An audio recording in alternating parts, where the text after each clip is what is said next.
Novak Djokovic s'impose contre Daniil Medvedev en finale de l'US Open pour décrocher son 24e titre en majeur et ainsi égaler le record de Margaret Court.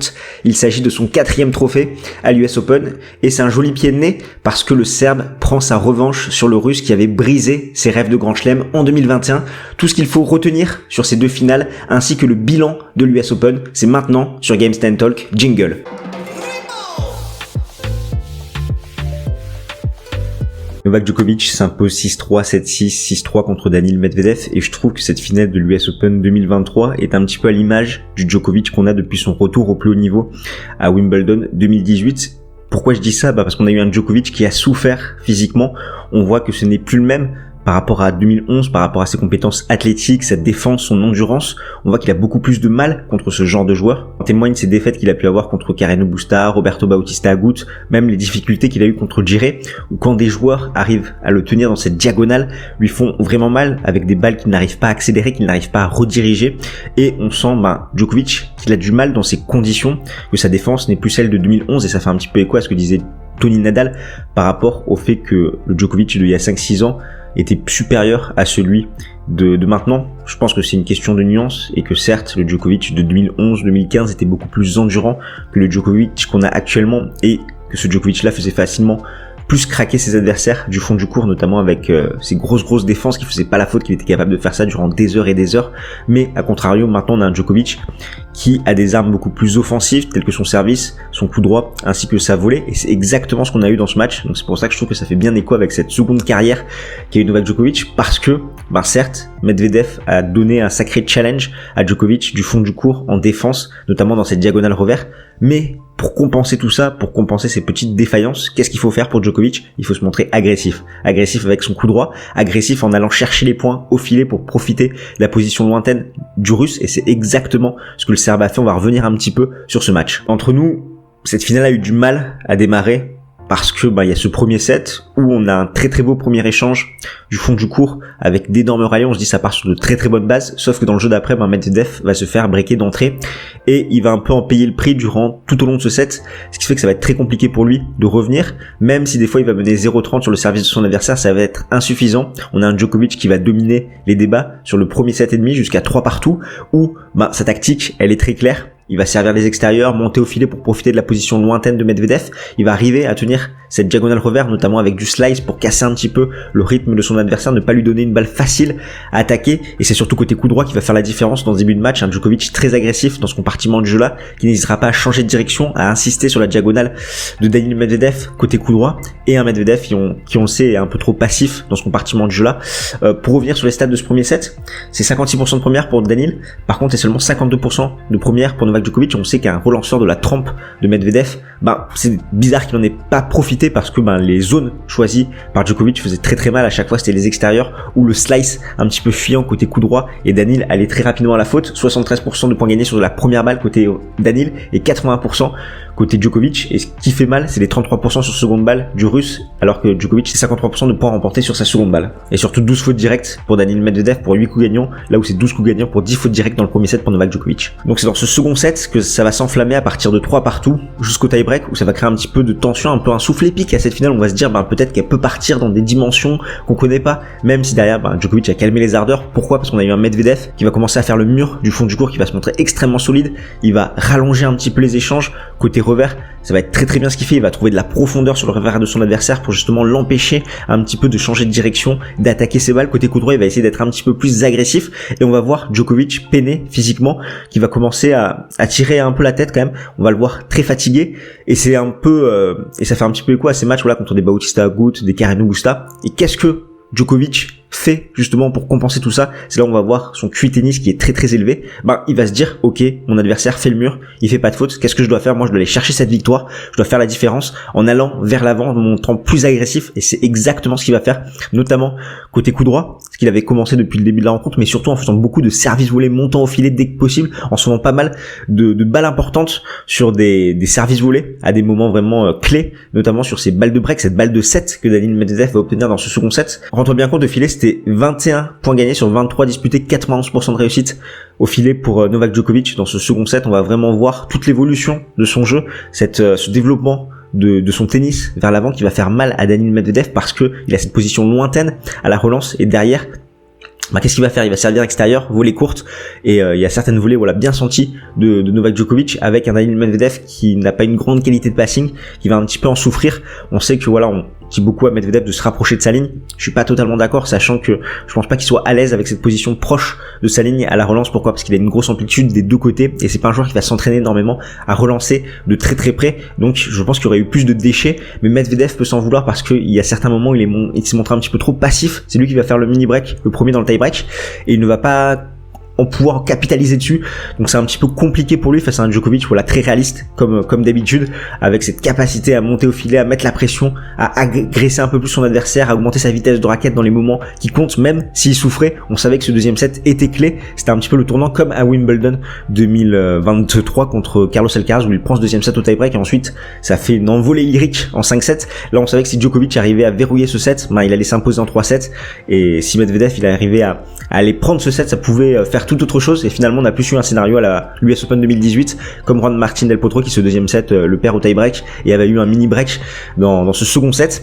Et le troisième set c'est une formalité 6-3 où Djokovic va breaker assez rapidement, il va se faire débreaker, il va y avoir pas mal de fautes des deux côtés quand même, sachant que ça va être assez il va y avoir un échange avec seulement 36% de points gagnés sur seconde balle de Novak Djokovic, mais c'est seulement 14% pour Daniil Medvedev. 10 fautes de la part du Russe, 7 fautes de la part du Serbe, mais toujours un réalisme au filet avec 11 sur 15, 73% de points gagnés dessus, c'est assez impressionnant. Donc encore un grand bravo à Djokovic par rapport à cette performance qui fait une très très bonne copie alors que c'est seulement 55% de première balle. Ça fait quoi avec ce qu'on disait par rapport à Wimbledon, qu'il a vraiment descendu par rapport à son pourcentage de première balle. Mais pour moi, ce qu'il faut retenir, c'est qu'on a un Djokovic depuis la seconde partie de sa carrière, donc été 2018, qui a du mal physiquement par rapport à son endurance, son cardio, qui peut pas être forcément challengé dans ses longs rallyes. Il va craquer physiquement, surtout contre des joueurs qui côté revers, il lui donne une balle compliquée à accélérer. Par contre, c'est compensé par une évolution par rapport à son service, son jeu vers l'avant, son coup droit, qui lui permet d'avoir une agressivité supplémentaire, et ça fait la différence pour percer un petit peu les défenses adverses. C'est exactement ce qu'on a vu dans ce premier set, c'est le coup droit du Serbe qui fait la différence, c'est a été le coup le plus agressif, qui a permis justement d'avoir énormément de points gratuits. Et dans la deuxième partie de match, c'est vraiment ses services volés pour profiter de la position lointaine de Daniil Medvedev, qui s'est montré un petit peu trop passif à certains moments, mais tout le mérite en revient à Djokovic qui a su s'adapter, d'autant plus que je pense qu'avec Wimbledon, c'est quand même l'une de ses meilleures finales en majeur cette année où il était vraiment crispé contre Casper Ruud et contre Tsitsipas à l'Open d'Australie et Roland Garros. Là on a vraiment eu un Djokovic relâché qui a su montrer son meilleur niveau au meilleur des moments, et je pense qu'il attendait au tournant Medvedev, et c'est la capacité des plus grands justement à trouver leur meilleur tennis à ce moment-là. Donc vraiment un grand bravo à Djokovic. Comme je te le disais en introduction, il s'agit du 24e Grand Chelem de Novak Djokovic. Il compte désormais 4 titres à l'US Open, auxquels on peut rajouter 10 Open d'Australie, 3 Roland Garros ainsi que 7 Wimbledon. C'est son premier sacre à New York depuis 2018 et cette finale remportée contre Juan Martín del Potro. Et c'est une sacrée revanche pour le Serbe parce que depuis son dernier sacre, il a eu pas mal de désillusions à New York. En 2019, il est contraint d'abandonner contre Stan Wawrinka. En 2020, il est disqualifié contre Pablo Carreño Busta. En 2021, alors qu'il visait le Grand Chelem, il prend une grosse claque en finale contre Daniil Medvedev où il s'incline en 3-7, et en 2022 il ne pouvait pas rentrer sur le continent américain. C'est la 4e fois de sa carrière qu'il remporte 3 majors dans la même saison après 2011, 2015 et 2021.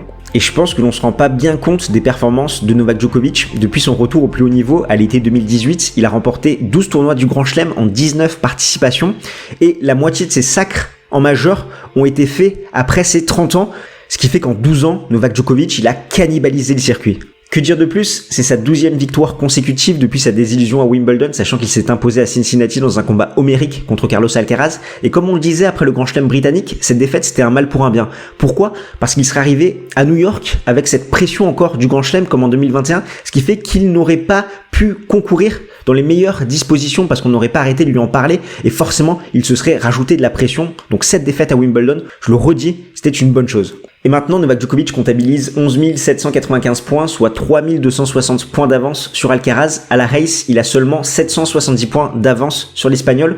Le Joker doit défendre pas mal de points sur cette fin de saison, 2850, sachant qu'il avait triomphé aux ATP Finals, il a fait une finale à Bercy, un titre à Astana et Tel Aviv, et Alcaraz lui doit défendre seulement 360 points, ce qui fait qu'à mon avis on va avoir un relais entre les deux joueurs pour cette première place mondiale. À moins que Medvedev pointe le bout de son nez, sachant qu'il a 4515 points de retard au classement sur Djokovic, mais 2355 points à la race, lui qui a 745 points à défendre quand même sur cette fin de saison. Ça paraît compliqué, mais on sait jamais avec lui, on sait qu'il adore l'indoor, et pourquoi pas faire un énorme dernier trimestre. Toutes ces statistiques sont délirantes concernant Novak Djokovic, et ça pose un petit peu le débat, est-ce qu'on peut acter que le Serbe est le meilleur joueur de l'histoire du tennis? Alors je vous rassure tout de suite, on va pas faire un énième débat stérile sur le GOAT pour savoir qui est le meilleur entre Nadal, Federer et Djokovic. Je sais que chacun a ses positions sur le sujet, ses préférences, ses arguments. Vous allez très bien pouvoir me dire que c'est une honte concernant Nadal qu'il y ait 3 surfaces qui se jouent sur la même saison, alors que si ça jouait tout le temps sur terre battue, ben forcément l'Espagnol serait le GOAT. Côté Federer, vous allez me dire oui, il fait des pubs pour Rolex, Barilla.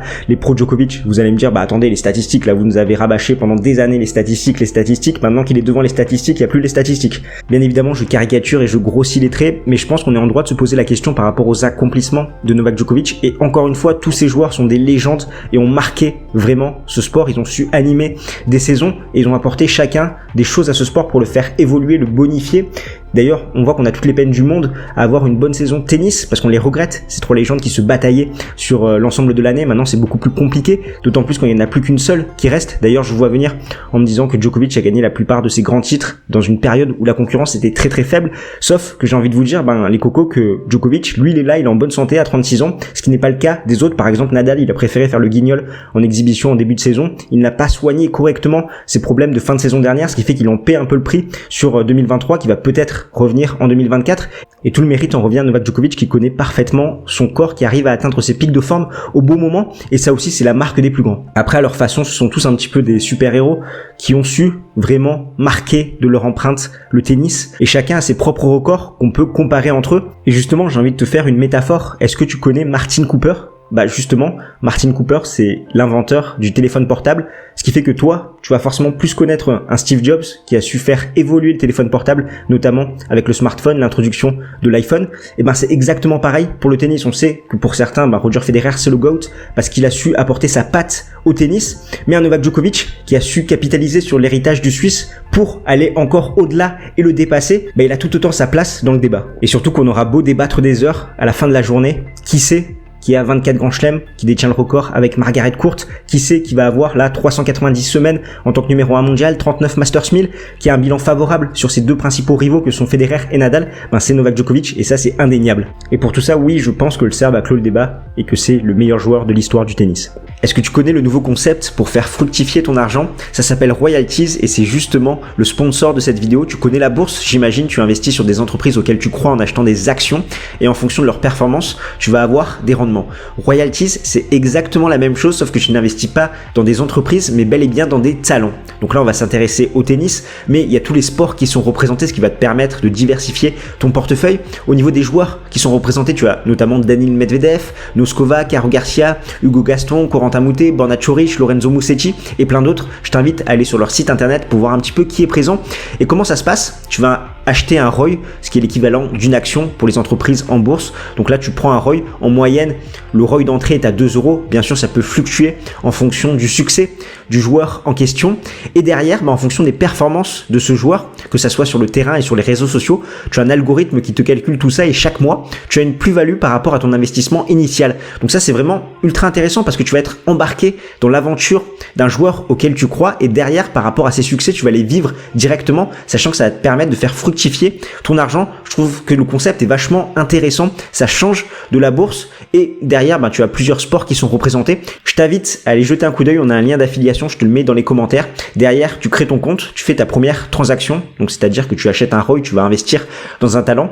Et ensuite, tu vas avoir accès à un bonus, un reward qui est de différentes natures. Soit c'est de l'argent, soit c'est un talent que tu vas gagner, soit c'est des cadeaux comme des AirPods. Donc c'est vraiment chouette. Un grand merci à Royalties de faire confiance à Games Talk. À 19 ans, Coco Gauff décroche son premier titre en majeur à l'US Open où elle s'impose contre Aryna Sabalenka qui sera numéro 1 mondial ce lundi 2-6, 6-3, 6-2. Cela faisait 6 ans qu'une américaine ne s'était pas imposée dans le Grand Chelem new-yorkais. Il fallait remonter à 2017 où Sloane Stephens s'imposait contre Madison Keys. Et si on voit un petit peu plus loin et qu'on pense potentiellement que Coco Gauff est vraiment la relève de Serena Williams ne s'était plus imposée dans le dernier Grand Chelem de l'année depuis 2014. On a eu un match compliqué des deux côtés avec deux joueuses très nerveuses comme on pouvait s'y attendre. C'est Sabalenka qui va le mieux entamer cette rencontre, sachant qu'elle va mener 6-2, elle va se procurer des balles de break à l'entame de la seconde manche et petit à petit, la tendance va s'inverser. On a Coco Gauff qui va commencer à mieux taper la balle côté coup droit, on sait que c'est un peu son baromètre, et Sabalenka qui, quant à elle, va petit à petit se liquéfier, ne va pas proposer de plan B et va commencer à se frustrer en commettant énormément de fautes directes, ce qui fait qu'elle avait mieux commencé, mais derrière elle finit très très mal, tout l'inverse de Coco Gauff qui a su vraiment inverser cette dynamique.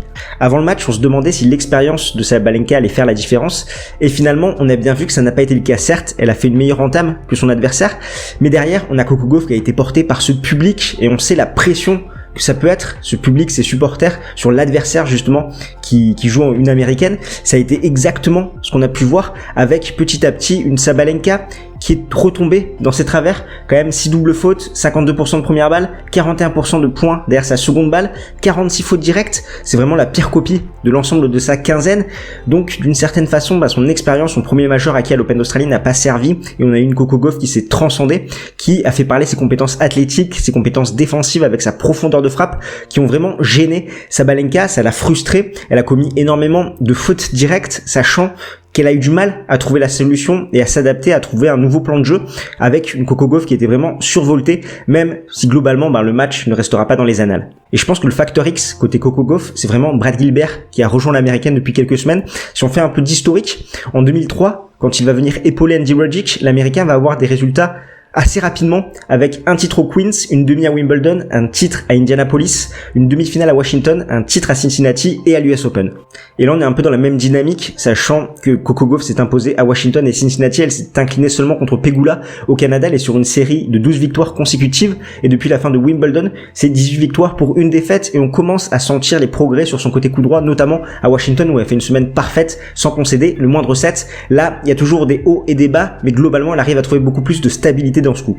Et si on prend de la hauteur, on constate que depuis 2019, en majeur, les jeunes prennent petit à petit le pouvoir, parce qu'il y a eu Andreescu en 2019, Swiatek en 2020, Raducanu en 2021 et Alcaraz en 2022 et maintenant Coco Gauff en 2023. C'est vrai que l'US Open est terminé, mais la saison tennis ne s'arrête pas. C'est pourquoi, si ce n'est pas déjà fait, tu dois t'abonner à notre chaîne YouTube Games Talk, parce qu'on aide les passionnés de tennis comme toi à décrypter l'actualité de la petite balle jaune, et il y a encore plein de beaux tournois, de beaux événements qui arrivent sur cette fin de saison. Donc si tu ne veux rien louper, tu sais ce qu'il te reste à faire, tu t'abonnes et t'actives la petite cloche pour être notifié dès que nous sortons une nouvelle pastille vidéo. On arrive au sujet qui fâche, le bilan de cette US Open. Pour être totalement transparent avec toi, j'ai eu du mal à prendre mon pied cette année en Grand Chelem, et ça a été confirmé également à l'US Open. Alors oui, on a quelques belles histoires par-ci par-là. À l'Open d'Australie, on a eu Andy Murray, Tommy Paul.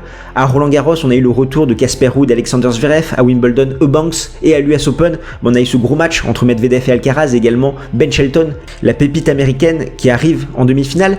Mais tout ça, c'est bien trop maigre pour effacer l'impression laissée. Et tout ça, ça manque d'un souffle épique, parce qu'à la fin de saison, quand on se posera pour faire une rétrospective des grands chelems, je suis pas sûr qu'on retienne grand chose. Et je suis sûr que tu vas me dire, mais Cons, c'est génial, on a Alcaraz et Djokovic qui rivalisent tout au long de l'année sur les différentes surfaces, on a Daniil Medvedev qui pointe le bout de son nez sur dur pour jouer un petit peu les troubles fêtes. Et justement, j'ai envie de te poser une question. Est-ce que pour toi, c'est normal qu'en 2023, le circuit soit animé par un joueur de plus de 36 ans et un autre de 20 ans ? Alors encore une fois, on se régale avec ces deux joueurs, et encore avec Medvedev également, quand il arrive à performer sur dur et qu'il est dans la zone.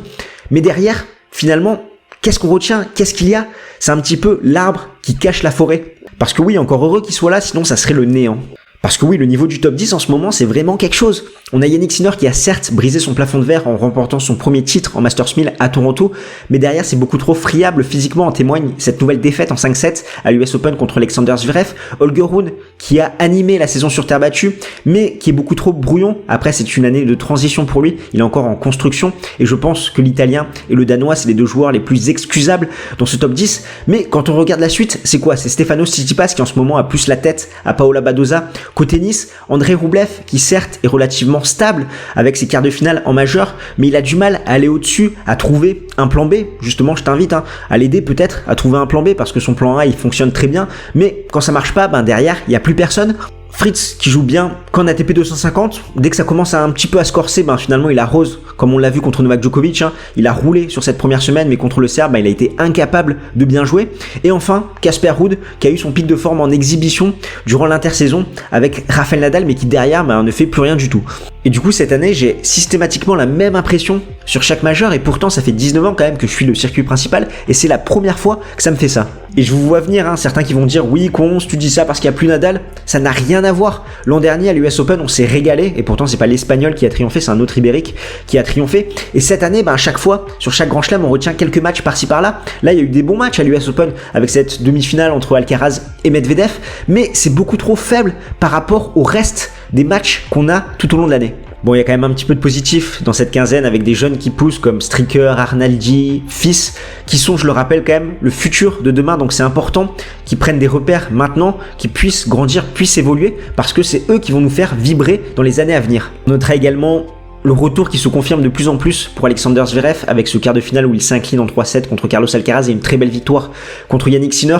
On sait que ça n'a pas été facile, il s'est blessé à Roland Garros 2022, il a eu du mal à revenir, il y a eu cette demi-finale à Roland Garros et ce second semestre qui est ultra positif pour lui. Je pense qu'il faudra compter sur l'Allemand en 2024. Tout comme Daniil Medvedev qui a montré que quand il est bien luné, il faut compter sur lui. Sur dur, je rappelle son incroyable série après sa défaite à l'Open d'Australie contre Sebi Korda, 25 victoires, une défaite, avec des titres à Doha, Rotterdam, Dubaï, Miami et une seule petite désillusion en finale d'Indian Wells contre Carlos Alcaraz. Du côté des dames, on a une vraie patronne qui s'est installée sur cette saison 2023, la personne d'Aryna Sabalenka, qui s'est montrée ultra régulière en major, ce qui n'était plus arrivé depuis Serena Williams en 2016, et elle mérite totalement cette première place mondiale. On a du Rybakina, du Swiatek qui accusent un petit peu le coup après un excellent premier semestre, qui ont du mal dans cette seconde partie de l'année, notamment la polonaise qui côté coup droit peut avoir des jours sans et c'est compliqué, on l'a vu à Wimbledon, on l'a revu à l'US Open. Derrière on a des jeunes également comme Coco Gauff qui n'a que 19 ans, on l'a connue à 15 ans à Wimbledon et là elle ne cesse de progresser, de nous épater même si elle est un petit peu moins régulière en majeur. Après ce léger coup de gueule, repartons sur des choses plus joyeuses. Avant le début du US Open, on avait atteint la barre symbolique des 10 000 abonnés sur YouTube. J'avais fait un message dans l'onglet communauté pour tous vous remercier. Mais là, je tenais à vous remercier oralement parce que certes, 10 000 abonnés sur YouTube, c'est pas grand chose. Mais pour nous, toute l'équipe Game Stand Talk, ça veut dire beaucoup. Parce que oui, je te rappelle que j'ai lancé cette chaîne YouTube en février 2016, après plus de 7 ans de persévérance. C'est beaucoup plus long qu'un Isner Mahut à Wimbledon. Pour moi, ça me fait quelque chose d'atteindre cet objectif. Parce que rends-toi bien compte, à l'époque, je ne maîtrisais pas du tout le montage, Photoshop, le YouTube Game, mais j'avais une certitude, le tennis méritait d'avoir sa place sur YouTube avec un angle différent et j'étais déterminé à promouvoir ce sport en France.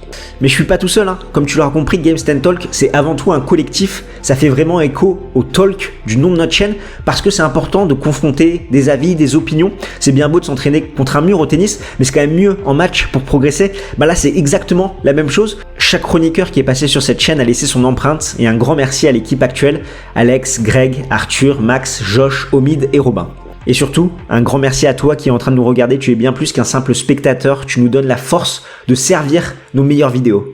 Avec une communauté comme la nôtre, c'est vraiment impossible de faire des doubles fautes. On n'en parle pas souvent, mais Game Stand Talk, c'est un projet qu'on a à côté. Toutes ces cernes que tu vois là, c'est vraiment pour t'apporter le meilleur contenu possible. Alors donne-nous ta force en t'abonnant à notre chaîne. Et si tu le souhaites, tu peux nous faire un don en cliquant sur le merci sous cette vidéo ou rejoindre la chaîne en devenant un membre. C'est un forfait, un abonnement mensuel que tu peux résilier à tout moment de 2,99€ qui justement te permet d'avoir des avantages exclusifs et pour nous ça nous dit que tu apprécies notre contenu et derrière on peut progresser de façon qualitative pour justement te proposer à chaque fois les meilleures vidéos possibles. Sinon, si tu veux échanger de façon quotidienne avec nous, on a un Discord où il y a plus de 300 membres. Franchement, on se régale. À chaque fois, on a des discussions endiablées. C'est vraiment un plaisir d'échanger avec tous. C'est ça, l'ADN de Game Stand Talk. Tout cela étant dit, on va enfin pouvoir rattraper notre dette de sommeil. La suite, cette semaine, tu auras un vlog de Greg qui a eu la chance de se rendre à l'US Open.